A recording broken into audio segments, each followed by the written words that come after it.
tama yung mga analysis natin mga kababayan doon sa mga palabas ni Digong at ng kanyang pamilya na si Digong, mahina na si Digong, butot balat na at gusto na nga na yung nagabili na po, uling abilin, ay cremate na lang daw siya. Ngayon, iba na naman po ang sinasabi.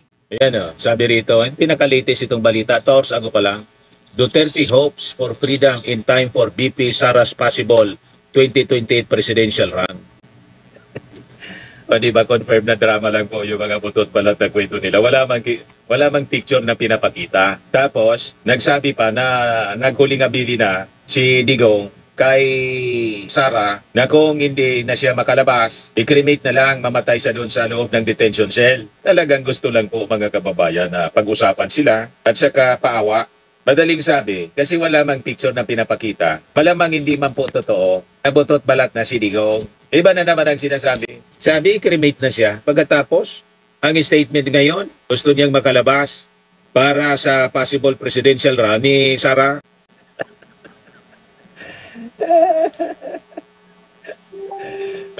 Di ba mga kababayan? Yan kung hindi po matuluyan si Sara sa impeachment. Kung magtagumpay yung dismissal nilang plano. Kung biglang magbago yung hangin mga kababayan at mapagtansya ang majority sa mga senador, nabigatan niya ng mga ebidensya nito. Kasi parang tuloy-tuloy na rin po yung impeachment trial. Makita yung mga ebidensyang bulto-bulto mga kababayan at napakalalakas, i-convict si Sara, hindi na makatakbo. Di ba po? But anyway, ibigay ko muna sa inyo yung kwento dito. Report po ito ng Manila Bulletin. This was shared by Vice President Duterte during a chance interview with supporters outside the ICC detention cell sa Dahig. Sabi ni Sara, napag-usapan namin sa 2028 election, sabi niya, kung gusto mong tumakbo, tumakbo ka. Sabi niya, ako ang pinakaunang mag-contribute at tumulong sa iyo. Sabi niya, sana lang ay nasa labas na ako sa kampanya kasi gusto kong mangampanya. Pag sinabi mo sa akin na tatakbo ka, sabi niya, ako yung unang tutulong.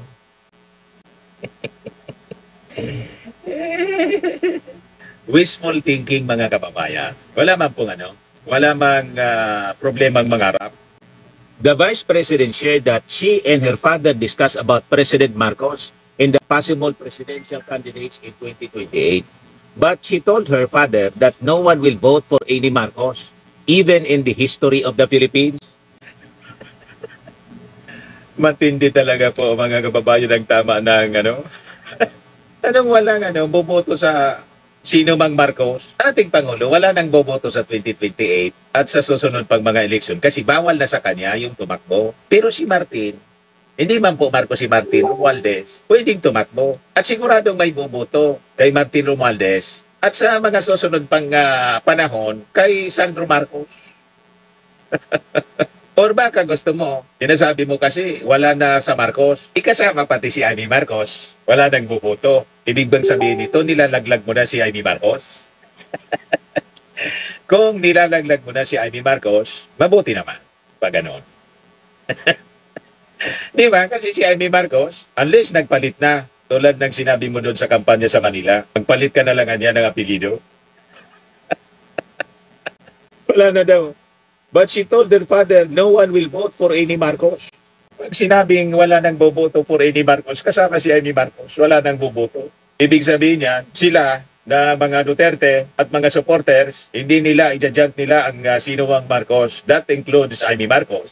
Kawawa man si Amy, dikit ng dikit kay Duterte. Katapos ito yung statement mga kababayan ng kanyang kaibigan ang nagbanta na papatayin yung kanyang kapatid, itatapon pa ipahukay yung kanyang tatay, itapon sa West Philippine Sea. Ito lang pala yung sasabihin ni Sara Duterte. Despite sa pagtalikod niya, mga kababayan ni Amy Marcos, sa kanyang mismong kapatid,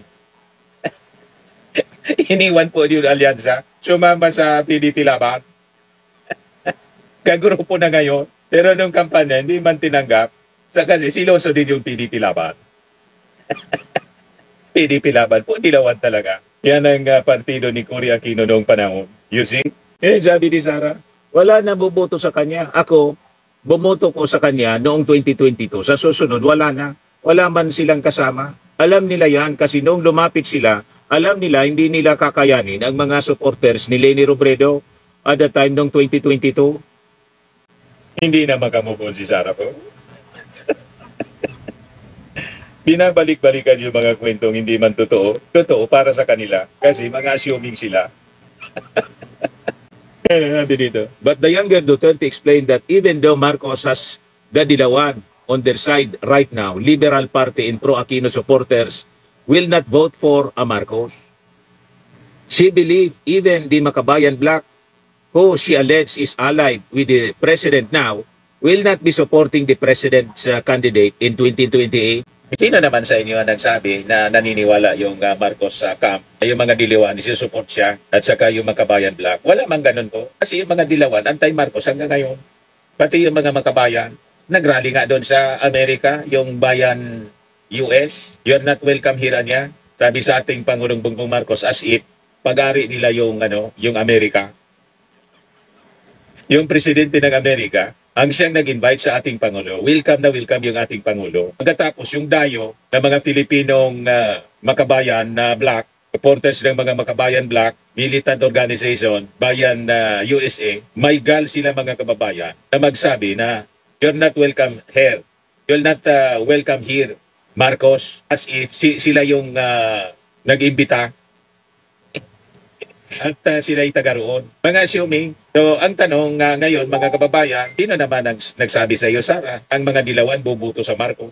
Ang Marcos po nanalo dahil sa mga Marcos supporters. At ang Duterte nanalo dahil sa mga Marcos supporters. Naging presidente yung tatay mo kasi sinuport ni Amy Marcos. Nung isupport ni Amy Marcos, sumuporta yung mga Marcos loyalists. Kaya naging presidente yung tatay mo noong 2016. Yung 2016 pala, hindi 2026. 2016, nanalo. Ngayon, kung naniniwala kayo noon na kayo'y panalo, presidente yung tatay mo na bakit hindi kayo tumakbo na Pangulo? Yan ang tanong dyan Ang ibig sabihin niya, hindi kayo naniniwala, mananalo kayo. Kaya nakipag-unitin kayo sa ating Pangulong Bongbong Marcos as Vice President. Yan ang katotohanan niya. Assuming kayo, walang maniniwala sa kwento ninyo, kundi kayo lang. Kasi kilala namin po ang likaw ng bituka ninyo. Balibaliktad ang kwento, baliktad sa mga totoong kwento. Ngayon, yung kanyang tatay mga kababayan, ito yung latest na balita ngayon. Duterte camp signals bid to block ICC confirmation of charges hearing in September. Duterte Counsel Nicolas Kaufman, in a notice dated July 18, said the camp has received further information concerning Duterte, though the contents were redacted from the public version of the document. Kaufman said this information would show the confirmation of charges hearing cannot proceed and that he intends to raise this in due course. Earlier, Kaufman submitted an urgent request asking the ICC for a status conference on or before July 25 to reassess the schedule of the confirmation of charges hearing. Yan, Mr. Marabida sa mangyayari para sila sa buhay nila. Ang ginagawa nila, delaying tactics. Ilalong haba ang pagkakulong ni Digong. Imbis madesisyon na kung walang kasalanan si Digong, parehas yung strategy po dito sa impeachment trial ni Sara. Delaying tactics.